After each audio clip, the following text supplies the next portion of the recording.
Good evening. How are you? Hey, everybody. This is the Dr. Princess. Until we find myself a new nickname, I am once again accompanied by my very good friend, Young Fresh Gunner, also known as Fresh. Fresh. So, Fresh, you got something you want to say to the Yes. people? She want to Good say good evening evening. too. So, on the last video, this is episode 2D. Okay. This one is going to be our last one for sure on this topic, but the last one was getting a little long. It was over an hour. So, Woo. in this last video, what we want to do is close out what we wanted to discuss. The last part of what we wanted to discuss in video 2C, which is what shifts have we witnessed or have occurred during this pandemic. Okay, so it's from 2020 to 2022. And the last section of topics has to do with things that could be considered within up under the umbrella of mental health. But we'll just separate them for now and say drugs and chemical dependency. So, Fresh, what changes have you witnessed in the past Heck two yeah. years regarding drugs and chemical dependency? Heck yeah. I've heard that a lot of people who actually quit substances pick them back up again. That's one thing that I've kind of heard quite frequently. And then people trying new stuff who never even did drugs in the first place. The gateways, it just seems like, I don't, what's shocking to me, I don't think I've heard anybody really say that they quit. It's not funny. It's not funny. That's a nervous laugh, but I have not. I'm actually really nervous about that because I'm just like I see us going down an era of embracing drugs and psychedelics, and there's Mississippi, for crying out loud. What was it today? It was like within the last. It was today, I think, or maybe yesterday. They just approved medical marijuana. And for Mississippi to do that, I don't think, just for anybody who might be immigrants or whatever, that's huge because Mississippi is like the last state to do almost anything. So, like, I'm talking about, they literally just written in the written documentation got rid of slavery like almost a handful of years ago in the books, handwritten. So it was just, when it comes down to it, Mississippi is the latest, and they're just now approving medical marijuana. Okay. From what I understand from the medical aspect, there is PCP, mushrooms, LSD. They are now in queue to get revised and voted on to see if we can do those, see if the medical profession can also offer those medicinally and possibly even recreationally. So, yeah, Dr. Princess, I see this. We're kind of going into an era of almost like a hippie like moment. What about, do you see it that way? Do you see it differently? Woo! Lord have mercy. Why did I pick this topic? Why did I pick this topic? Oh yeah, because you go into like the whole surgery thing, you have to really know what a person is like taking recreationally. It's Wow. like I'm glad we started a new video for this part because Uh oh. I I need to get my water. Hold on a second. Uh oh. Do I keep talking? Like what? No, it's fine. I'm right here. I'm literally right here. But it's just I need to, you know. Okay. It was a nice rain outside. Okay, It's so just I want to wow. start with this. The first thing I want to say is one of my friends, really like my close friends, and from professional school, who Fresh always also knows, and we have had prayer, meetings and things of that nature. The three of us. So this particular friend and I, who I won't even say her nickname because she doesn't even know about this YouTube channel. But anyway, I sent her an article last week And because everyone who is really my friend knows how much of a nerd I am, right? And so I read every morning for about an hour or two or three, depending on what time I wake up. I just cannot really start my day without reading the news. And this has been the case for quite some time, ever since I really stopped watching the news, which was, I don't know, forever and ago. But at some point in dental school is when I really started reading the news. But it was like I just made sure to read the headlines. So, and because I didn't have that kind of time back then, but now I do. But one of the things I want to say is the article I sent my friend said that once again Chicago broke a record for the number of sales of marijuana, cannabis retail sales is what they call it. 2020. I'm gonna read just a couple of things, and this is from the Chicago Tribune, and it was dated on January 1st. Okay, so as soon as the year ended, on the 1st, the Chicago Tribune had the statistics that they had calculated so far. And it says that, oh, come on, my screen went out. But it says that the 2021 cannabis sales climbed steadily. Now, fresh, you remember, at the time when we were doing the prayer team in 2020, I talked to y'all about the stats on how much drug trafficking had come through Chicago, and how much they had broken the record in 2020 for how much marijuana was sold that year, marijuana and cocaine. So here we are in 2021, and we find out they broke another record. So it says cannabis retail sales continue to climb steadily this year to more than 1.2 billion, roughly an 85% increase from 2020. 85% increase. Now they broke a record in 2020, but now they broke another record by 85%. Dang. Okay. Wow. So now you're basically you're double and a half almost, because the first year I believe it was an increase of like 120% in marijuana. So then now you have another 85%. So it says the medical cannabis program has now reached 136,000 active patients who spent another 362 million. And when we start discussing things like quote unquote medical marijuana, I'm not throwing anyone under the bus. Okay. I'm not going to throw anyone under the bus, because I know I have patients and I know people who this is something that they have partaken in for quite some time.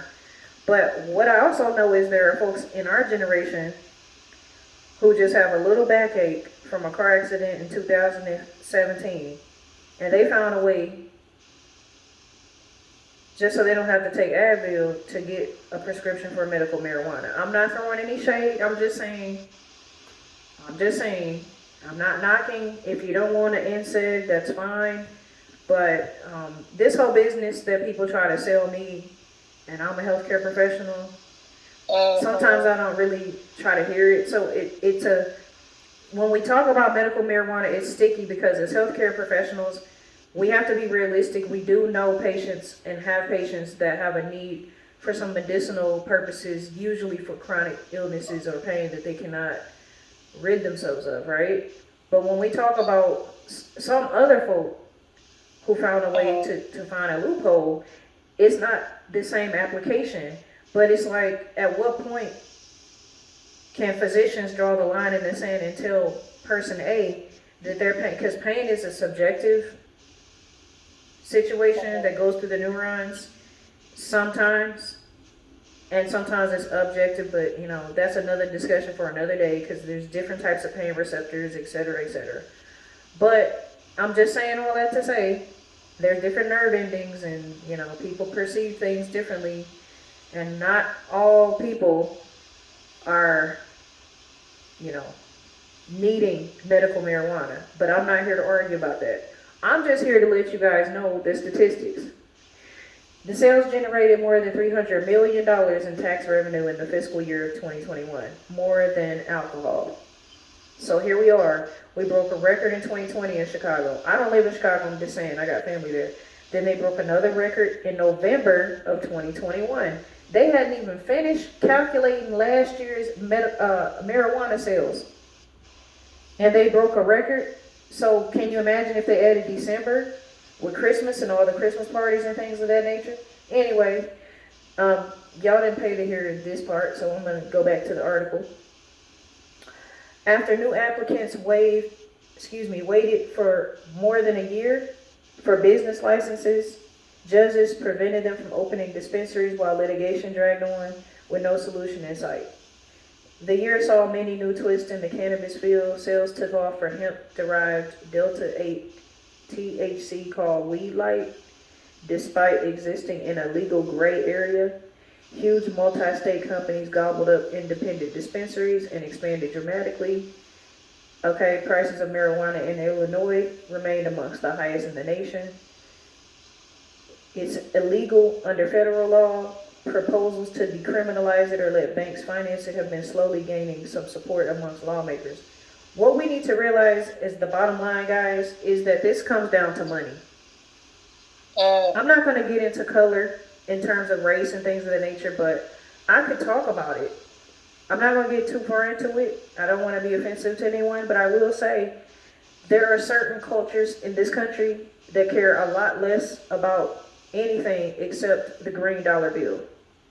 So while you're out here spending your hard-earned money on weed, for which you can't even describe the strain and where it came from, just think twice about that. While your cousin might be crying in the ER because they ate a bit of an edible and they don't know what it was laced with, think about that. Think about where you're getting your weed from. I don't care if you want to smoke weed or eat brownies or whatever. I do care if you get sick from it. I do care if you have hypertension now, idiopathic. I do care if now all of a sudden you have hypertension and diabetes because you had,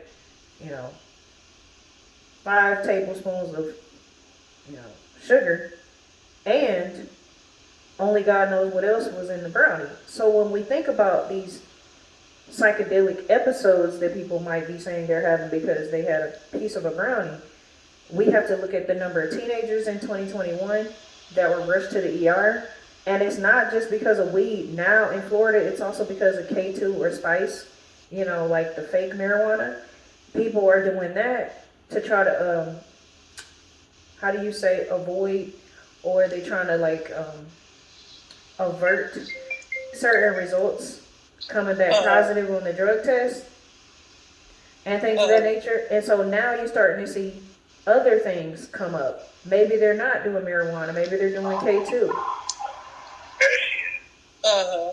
So we're having a lot of different things that we should discuss with drugs and chemical dependence. I like the fact that you call it the gateway drug. That's what it's known as in medicine. But people don't understand that. I can attest to why Fresh called it the gateway drug. In Ohio, people say wet when they dip it in, is it cocaine, Fresh? I think it's cocaine. And what happens is it creates a synergistic reaction that confuses the psyche of the person. So what we have is a lot of people who have started partaking. Now, I'm specifically speaking about the chemical dependency that just started. So I'm going to address what you said earlier. You said the stigma has kind of decreased. I'm addressing that because some people picked up weed as a way to handle being indoors. And what we know is that people started buying a whole lot more of it. And what we also know is some of these folks with these medical marijuana cards are selling it like they sell food stamps. Because they know they can get the legal kind that has less of almost an impossible risk medically as some of this dope dealers. And so when you go and you look at it like that, it's the dispensaries and the medical marijuana people that are making more money than just Johnny on the block now. The government is finding ways to regulate a drug and legalize it, which has pros and cons. We could argue on them, but I'm just saying the con is that people are consuming more of something and trying to say that it's healthy. And while I can say as a medical professional, yes, it's healthier than tobacco, generally speaking, hell, we have fewer cancers that are linked, Yeah. if anything at all, linked to marijuana. But when you look at tobacco, that's a whole nother problem when you talk about tar. So people have their excuses, and I'm okay with some of them, but not all, because it doesn't negate the fact that you still give some kind of risk to lung cancer. You're still inhaling something. You want to argue it's a plant. Okay. Did you chew the plant like you chew spinach? Yeah.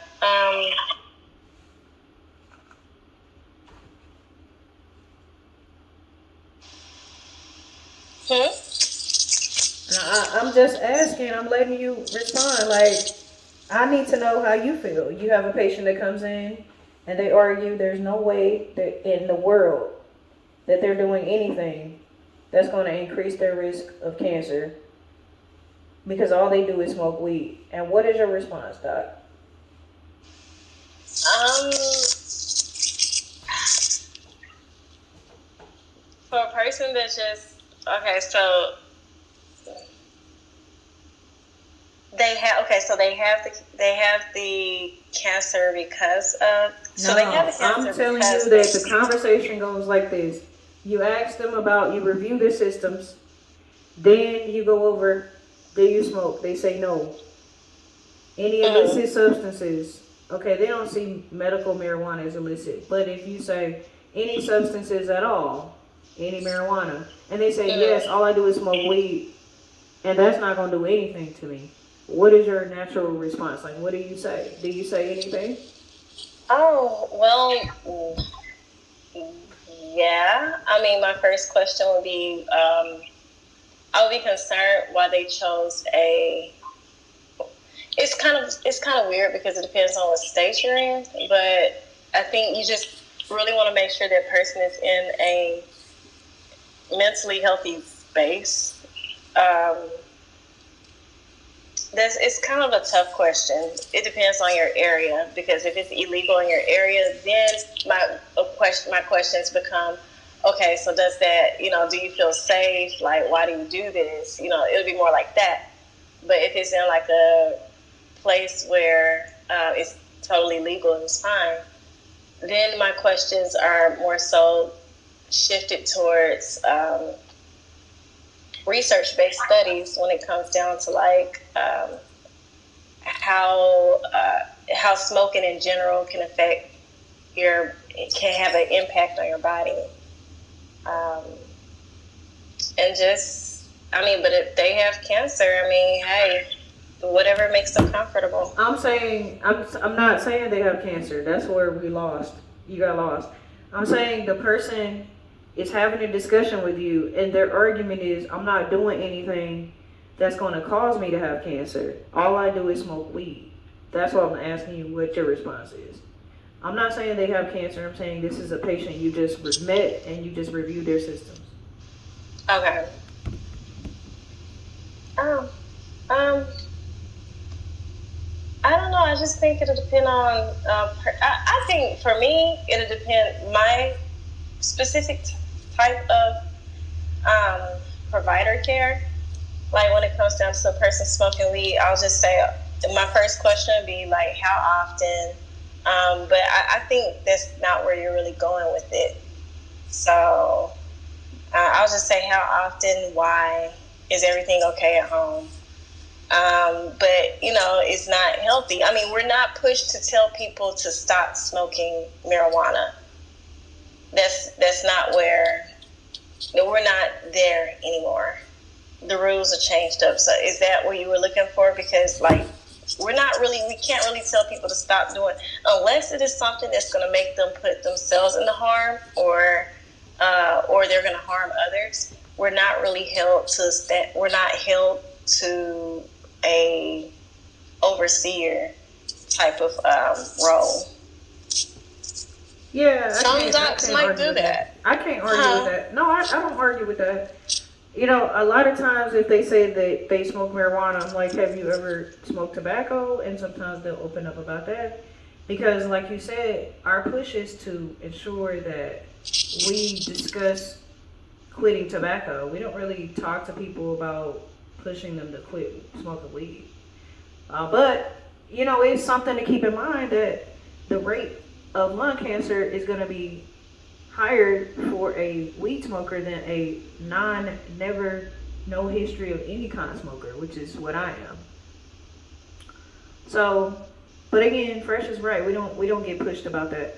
So let's talk about some of the other things related to chemical dependency. Do you think that mental health is what pushes people farther into chemical dependency or alcohol use during this pandemic? Because I did have one patient tell me, she's like, look, doc, I don't know what's going on. Like, I just feel like I turned into an alcoholic. And she came to her appointment drunk, hungover, and late. Oh It was so uncharacteristic that I had to question it because, of course, I unfortunately was able to immediately tell that she was inebriated. And so I'm concerned. I'm limited in what I can even do. And I'm not going to do certain things on my license. So, without getting too far into that particular person's story, do you think that mental health is tied to people's decision no. to Absolutely. spiral in a certain direction or another? Absolutely. It's a coping mechanism. Yeah. So, yeah, it's just the way people are kind of dealing with hopelessness. A lot of people are this is a really tough time period. I mean, you have a lot of people who were freaking, on a job for 30, 20, 30 years, getting fired. Like, it was so left field. It was such a curveball. And now you have people that's just like having to retire early, forced retirement, forced quitting. Like, it's just, honestly, it's like, how do you even stomach like what's been going on for a lot of people right now? So yeah, they're turning to smoking and drinking, and not saying that it makes anything right or better, but I can understand, I can follow the logic. Yeah. And we're not even mentioning how many spontaneous death that there's been over the last 2 years. We kind of forgetting that a lot of people had empty seats at their table these past holidays. And it's just out the blue. I mean, I would like to say everybody. Now, this is just my personal opinion, but people know that people innately know that there's something that's not right about everything that's going on. Specifically, how people say, "Oh, well, this person was gonna die anyways from COVID or whatever because they had pre-existing conditions." But the truth of the matter is, every single person on earth has a pre-existing condition. And so it's not saying that our healthcare professionals are lying to us, but it just seems like the information that's out is just it doesn't match the reality of what people are going through. So I've had a choir director who his daughter died. And I mean, healthy, she may have had something pre-existing that went undiagnosed or whatever. But, the deaths are not matching. They're not adding up. It's not just your super terminally ill people, or it's not just your very ill population that are suffering from this. It's everybody. So, yeah, that'll drive anybody to go crazy when you're told to just go along with the get along with the go along. You don't really, there's no guidance. I can understand why people pick up habits in this time period. But yeah, it's really important for people's mental health state to talk to professionals, get therapists during this time period. Talk to professionals. Absolutely. One thing that especially towards the end of what you were saying, at some point we have to realize or find a way to ensure that we are not depending on a substance to maintain our emotions. I can't remember who said that, but it was really profound, and it caused me to even start counting. Okay, how many glasses of wine did I have tonight? Because I don't want to get to the point where I gotta have a glass of wine before we can discuss anything. And that's kind Mm, of like at certain times during the ebb season I've had during this pandemic, like my low season when things were not flowing. And that's when I would see myself like, okay, I need like 8 to 12 ounces in Merlot. Like it's 4 to 6 ounces is not going to work. And therapy was, I mean, very helpful. And if we go into the conversation of mental health, then we have to discuss the fact that just like every other sector of health, we have to discuss accessibility, right? mm, I had the means and the insurance to take care of my mental health, my physical health. I had insurance and, dental, medical, vision, whatever. I didn't miss a beat. Thank God. It's not, oh, at the time when I got furloughed, all of my benefits were, no, it's like, luckily for me, I kept up with my annuals. I did have a situation where was furloughed, if you want to call it that, but I had, enough time to whatever I missed to go to most all of my appointments. I think I have one that was outstanding, but that included therapy for me during the mm. whole pandemic, the entire like first section of it, I would call, because it's not until it's over that we know how many sections or waves, so to speak, that we're gonna have. So through the first 2 to 3 waves, I was in therapy. So anyway, I digress, and we're gonna go to the last section of that we feel have had a shift, and that is changes related to violence. So we're gonna end this video on maybe possibly a dark note, but it's the fourth video, so it's supposed to go deeper and deeper. And so anyway, the question I have is, Fresh, do you think that you can name any changes, or have there been any noticeable shifts in the violent crimes that you can recall in the past 2 years? Um, unfortunately, I mean, fortunately, thank God, nothing in my circle. Now, I have seen, I don't know if this is because we're relying more and more on like just kind of like centralized news media sources, but I am starting to see a lot of like people taking their own lives with their children involved. And that's, to me, that's just, it kind of blows my mind that somebody can be in a state that's that far detached from help that they would jump, off a bridge with themselves and their children, or just take out other people along with themselves. It's just such a sad, dark place to be. I can't even imagine. But yeah, very dark. That's really kind of what I'm seeing online. It's so unfortunate, but unfortunately, I'm gonna piggyback on that, right? I have seen more crimes on children, violent crimes, which are including but not limited to molestation, rape, murder, and torture, like, crimes of negligence and, overt violence. So leaving your kids and just not seeing them for a couple of days and, whatever, without food, as well as crimes of overt violence. It's definitely increased.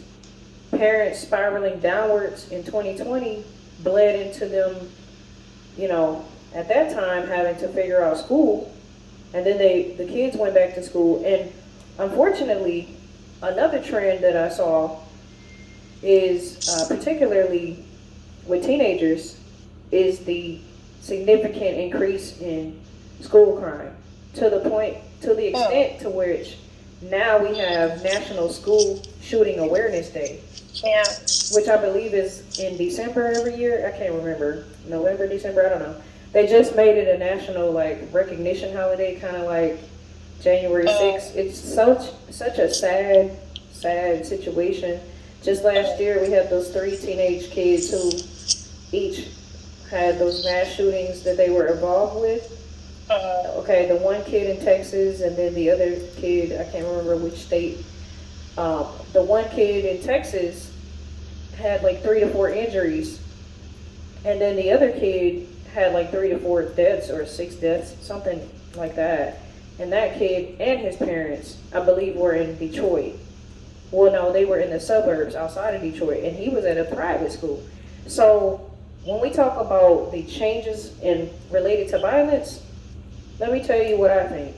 In 2020, I was telling you and my classmate slash one of my best friends from dental school then, I told y'all these kids are at home. They've been at home for 6 months, and some of them are teenage boys. What are they going to be like when they get back to school? And I feel like the questions I was raising then have been answered last year. From the kids that were getting murdered on the streets of Atlanta while they were selling water at the end of 2020 or whatever during the fall, all the way to National School Shooting Awareness Day. Because it's like we couldn't go more than 2 months before we heard about another kid shooting at the building, causing a threat, bomb threats. It became a trend. The one kid, it wasn't a violent crime, it was a cyber crime. You know, the one African American young guy, he was 13, and he shut down the system, the cyber system, security, including all curriculum for the entire school for like 3 days. And it's like, I could ask myself the question, why did he do that? But I know the answer. He didn't want to do whatever they want him to do online. And they said that he's a genius, so he already knew like coding, like the binary coding that you have to know when you're a computer engineer. And so, girl, he used his knowledge. Don't ask me how he learned how to code. And he shut down and controlled the entire school system. Firewalls were broken through. I mean, this kid he is a genius. His mother is now looking at putting him into undergrad at 13 years old. Because they had to figure out what to do with him. Like, he's technically a cyber criminal, but he's so smart he could be working for the FBI. So, one of the things that I've seen change is the nature and the trajectory of kids. Violence is on the rise, like you said, with children, with adults taking their kids out, but it's like you don't necessarily empathize with the parent, but you understand why they had a mental breakdown. Now they lost their job, they've been unemployed for 6 months. Some of them were outside. I've seen so many documentaries of mothers, single mothers, living in a van in California with their kids. They lost the apartment, the rent went up. Okay, the rent moratorium expired at the end of 2020. They didn't have the time or the resources if they didn't find another job or they didn't have enough saved up to get another apartment, their credit wasn't approved. If they lost their apartment, now they were evicted, and that made the credit score go down. So how are they supposed to get back on their feet? And some of them just told the story, listen, my daughter and I are in this van until further notice, and she's going to school in this, from the van, I'm dropping her off. I'm actually going to work from the van. We do everything from this van. We go to the laundromat on the weekends to make sure our clothes are clean. It's like a whole different lifestyle out there. Not everybody who is a road hippie on the West Coast or elsewhere is because they want to be. Some of them lost everything, and then they finally found a little job, but it's not paying the same amount. So I think this is why you see those crimes you were mentioning earlier about parents taking their kids out. I'm not making an excuse for it. I'm just saying, how can you look your kid in the eye every day and say, I'm sorry, I just can't, I don't even have enough money for a hot dog? And my mother talks about all the time how sad her spirit gets when she sees that a family of 5 or 6 will sell one of their kids off for sex trafficking, which we already discussed, just to feed the other 4 or 5 kids. Like, people are doing really crazy stuff, and this is their way of trying to figure out how to bring money to the table because they have so many children, some of them. And it's sad, but this is what I think it is.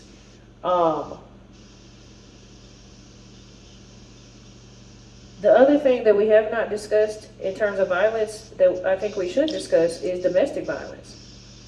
The number of cases that we saw in domestic violence at the end of 2020 and the beginning of 2021, they were saying in certain states, in a lot of states rather, because the ambulances were pretty much, everyone knew that if it wasn't COVID, you're not going to really get the same amount of attention. So a lot of the domestic violence, they said the crimes went up between partner crime as well as beating their kids.